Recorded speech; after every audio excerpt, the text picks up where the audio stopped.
2, 1. Hello, hello, hello, ladies and gentlemen. It is Tuesday. It is February the 6th. Yep. I think it is. It is, yeah. And it is your host, Konstantin Polyakov, and a very special guest in our PRsonalities studio today, Mr. Brad Oakman. Hello. Brad is the director and the mastermind behind the Oakman Group, which is an insolvency firm in Mississauga. Correct. And I'm going to actually just pass the opportunity to Brad to do a bit of an introduction and answer two most important questions. What is it that you do, and how did you get into it? Well, what I do is I'm a licensed insolvency trustee, formerly known as a trustee in bankruptcy. We help people who are having financial difficulties, whether it becomes a bankruptcy or a proposal, or if we can offer some other advice, we'd be more than happy to do so to avoid those options.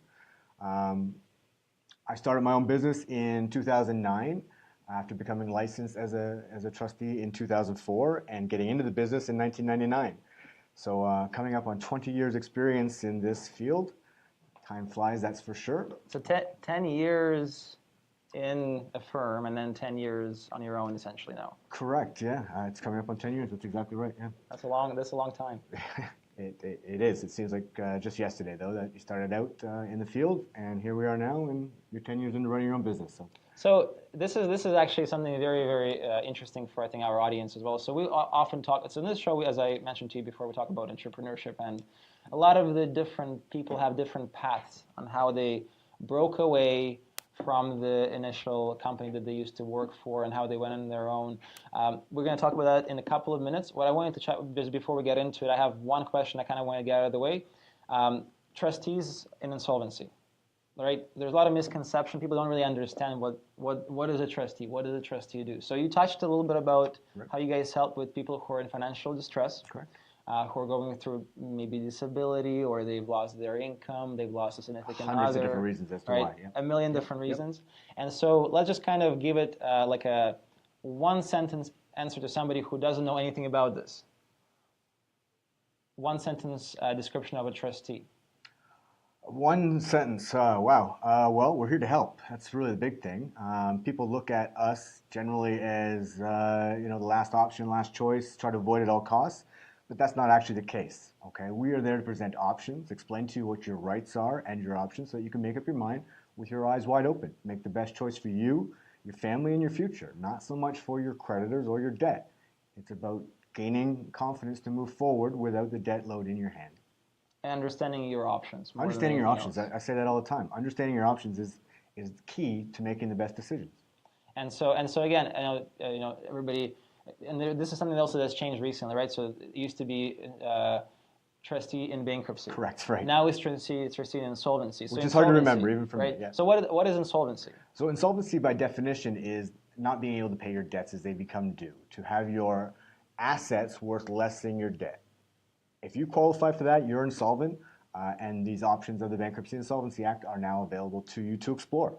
So if I have, let's say hypothetically, just so people can get a bit of a visual here. So let's say if I hypothetically have $100,000 worth of debt, I've gone through, let's say, divorce, lost a job, things happen, right? Life happens, and now I'm in a position where, I have okay job, I have $100,000 worth of debt, which I'm trying to ignore and avoid, and I don't really know what to do next. I don't really want to.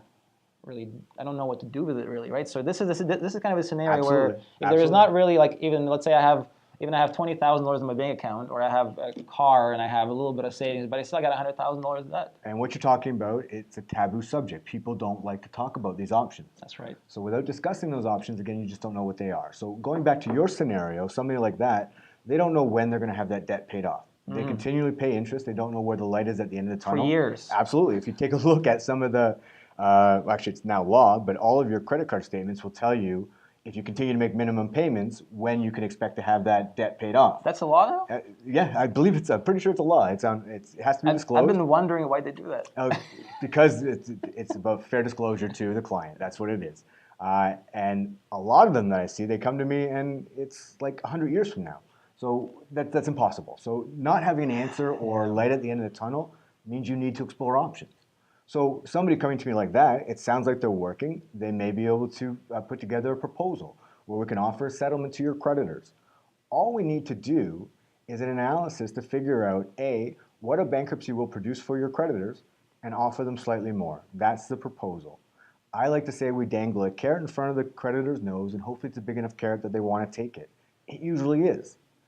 Meaning they now go into a proposal which is an interest-free payment, repayment plan, usually somewhere around 30–40% of the debt, and up to 5 years worth of payments, so broken into 60 interest-free payments. So hypothetically, if I'm that guy who's got $100,000 worth of debt, a job, not much in assets like a car, and maybe $20,000 worth of savings, that could be a good deal. Absolutely a good deal. Because that man can now go across, see you, sit down, figure out what the hell he's going to do with his debt proposal, or maybe even consider bankruptcy, get through it, owe nobody anything. Correct.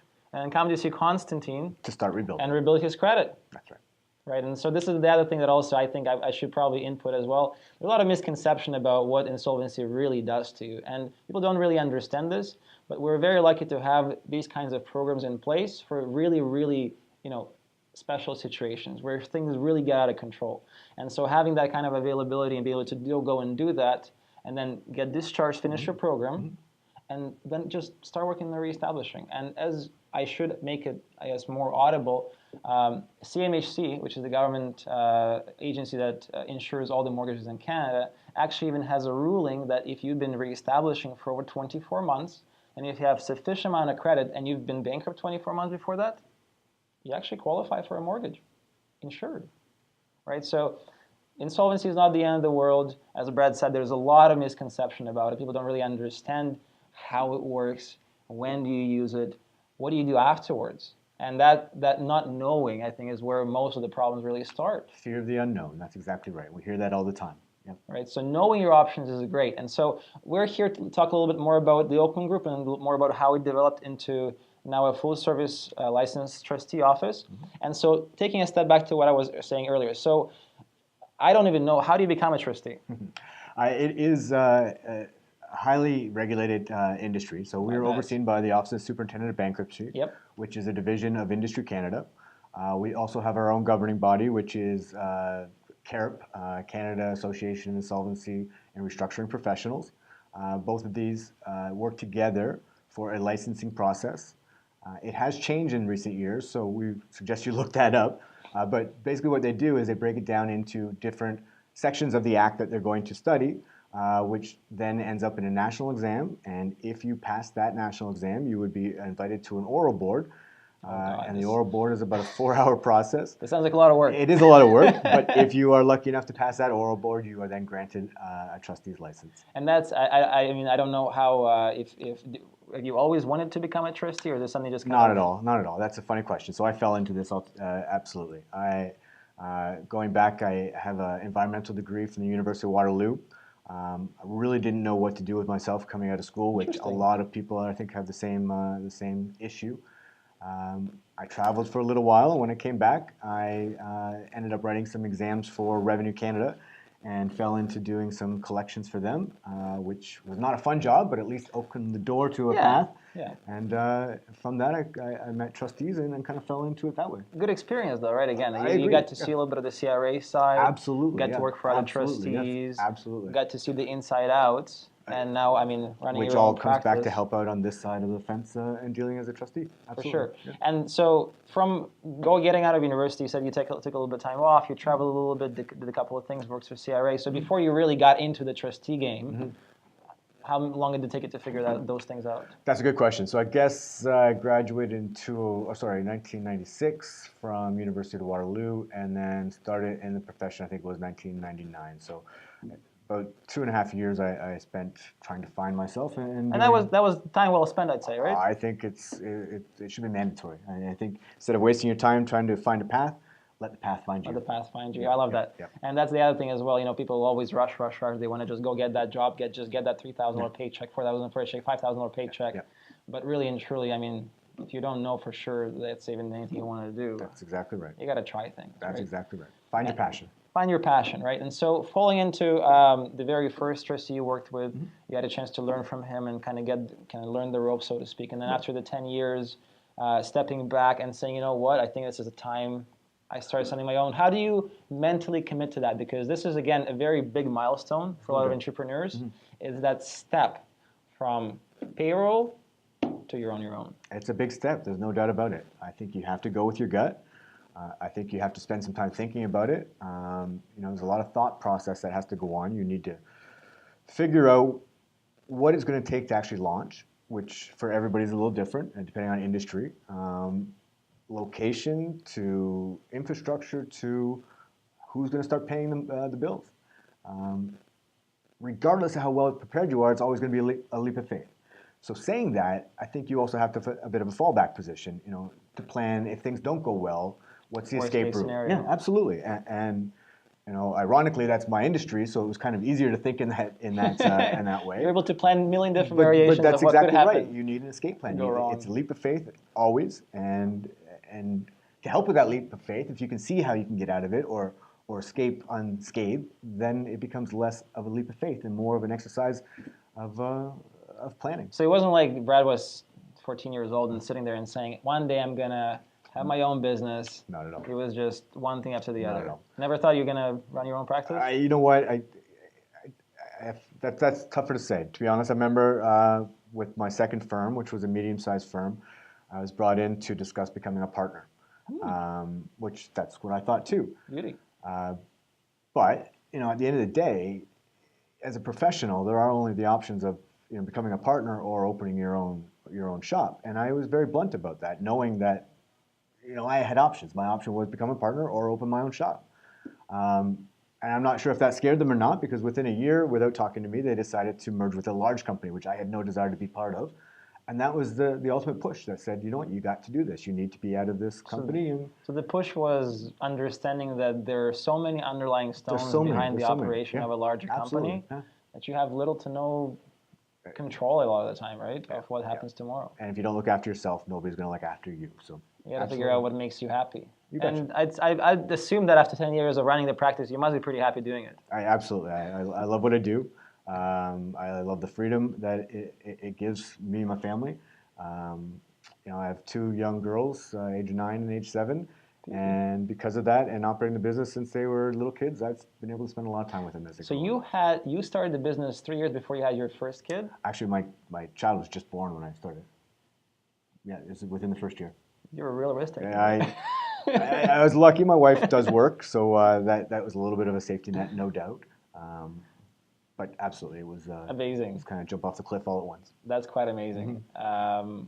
That's actually even harder than I would like. I mean, again, I just always try to think about what are some of the thoughts going through your mind as you're taking that step back. But again, having a child and then still going and saying, I think I have it figured out. Yeah.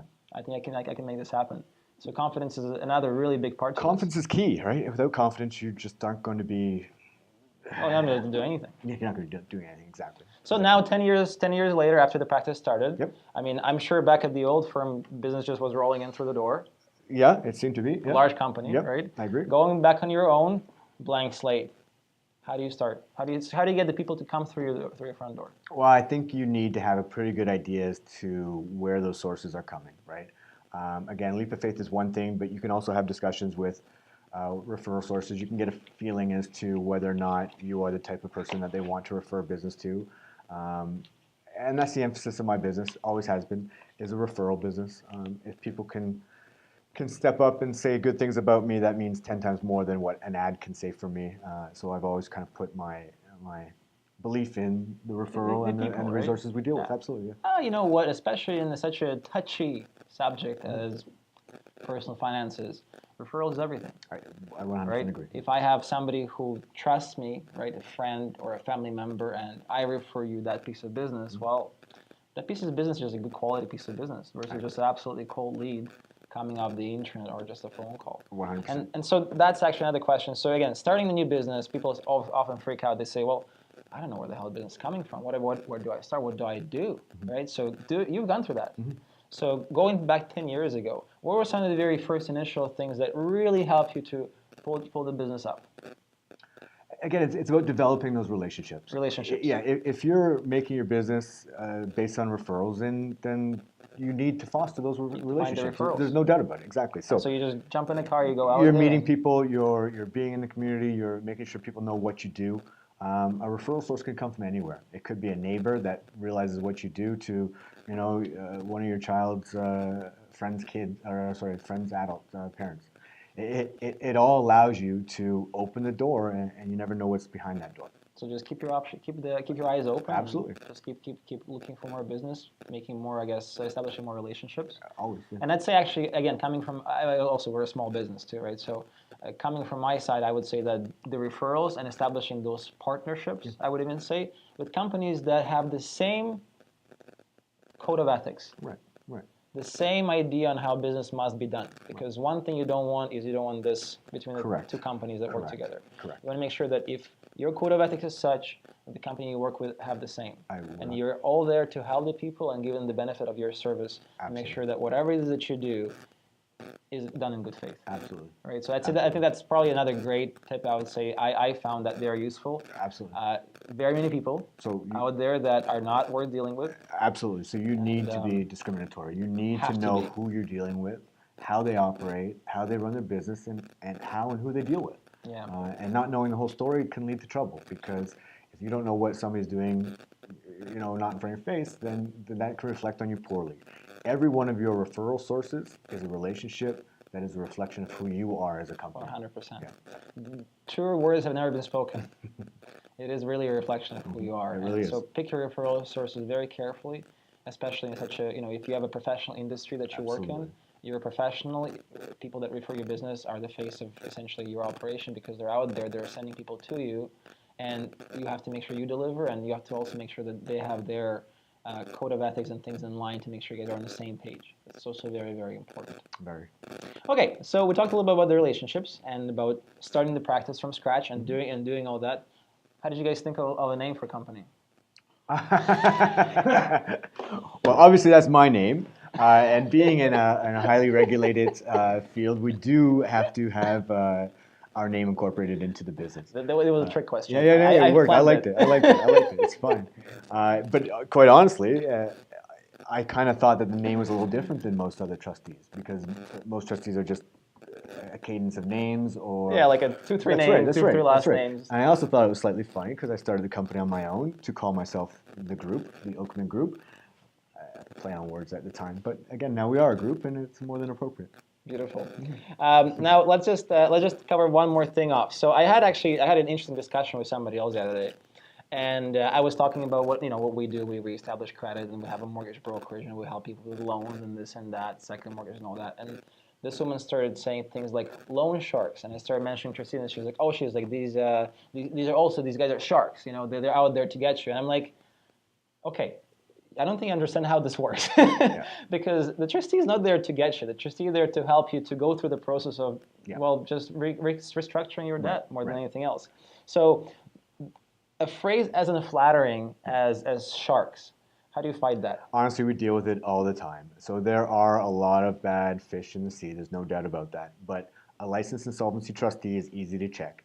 The Office of Superintendent of Bankruptcy keeps all trustee names and corporations. You can check, make sure somebody is a licensed trustee. Without being a licensed trustee in bankruptcy, you have to consider who you're dealing with.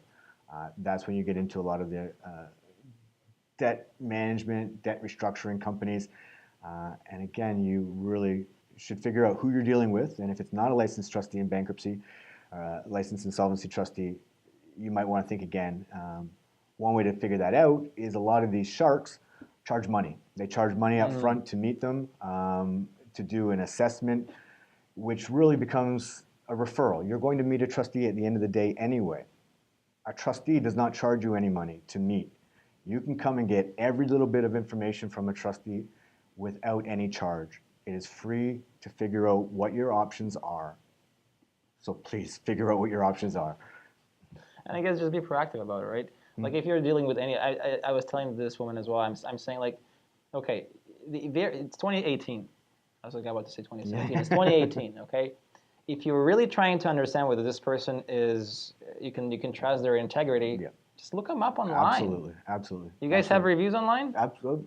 That's a good question. I don't know where they would be reviewed, but Like Google or something like that? Yeah, No? I'm curious. I'm curious. It's I tell everybody, if you have reviews online, it's the greatest thing you can have. I actually had earlier last year. I had somebody call in, and she goes, "So you guys reestablished credit?" I'm like, "Yeah." She goes, "Are you any good?" I'm like, "Excuse me."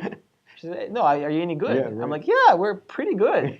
She goes, "Well, how do I know? You got no reviews online?" Right. And there, for a second there, I said, "Huh." She's trying to sell you reviews.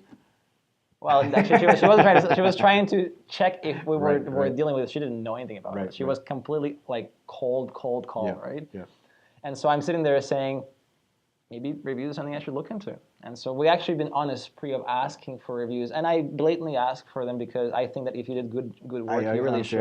I agree. It's an right? untapped And, market. Yep. and when you search things on Google over Yep. today, Yep. they recently did the local listings. So now anything that you search, well, on the third search result from the top on Google, it gives you top 3 reviewed businesses of that kind in your local area.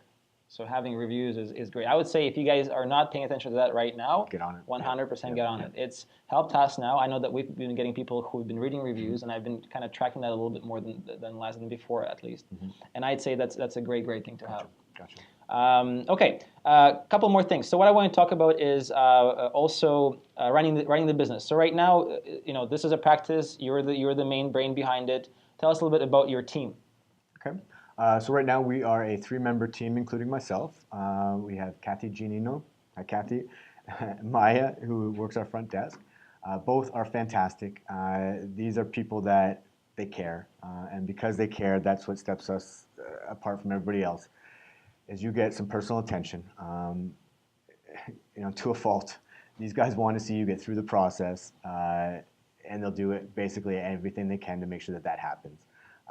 They both don't like to see these files kind of come to a grinding halt. So because of that, they're going to be on you to get this done. And I think that is a quality. You have to have. Absolutely. I mean, it makes it a real personal situation rather than just, flowing through charts of numbers. You're being dealt with 1 or 2 people really is the way it's going to be dealt with. And having a tight pack, there's really 3 of you, right? So having a tight pack like that, you guys are always on the same page. And this is the benefit of having a small team. The bigger the team, the less in sync everybody is. The smaller the team, the more in sync everybody is. You would hope so. I agree. Communication becomes the number 1 factor there. If you're not communicating, then everybody's kind of in the dark. And Maya and Kathy have been with you since 10 years ago? Kathy came a year later, so I guess she's a veteran. She's a veteran, exactly. We were together at the prior firm as well. Oh. And Maya has started with us. I believe she's on year 3 right now. Okay. Very, very nice. So I guess it is nice to keep in touch with people from places that you used to work at. Some people will say. Some people. I mean, it could be great for context, right? Absolutely, yes. You never know. Never burn a bridge. That is key. Absolutely, yeah. Always try to keep in touch with those people that you work in the same industry, especially. Absolutely. You never know when people come in handy. Yeah, absolutely. Really, that's all about. Okay, well, I know that we don't have a whole lot of time left. I'm going to wrap our interview up with the following question. You guys are an insolvency trustee.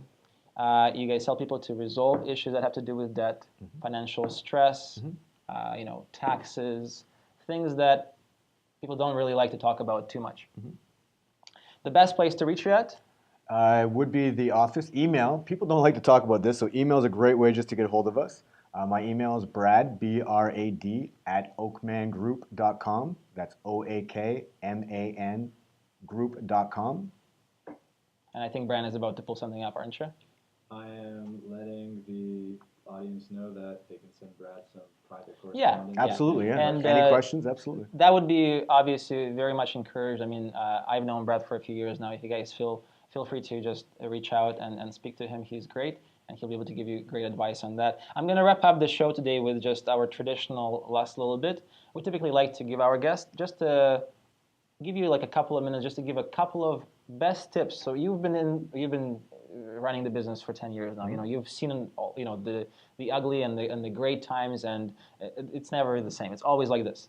So when you're going through these cycles of running a business, give me like a couple of things that you have to always remember and have to always kind of use as your guides going through these years of highs and lows? Yeah, good What are question. some of the couple of best tips for somebody who is just getting into the entrepreneurship game and starting their own business?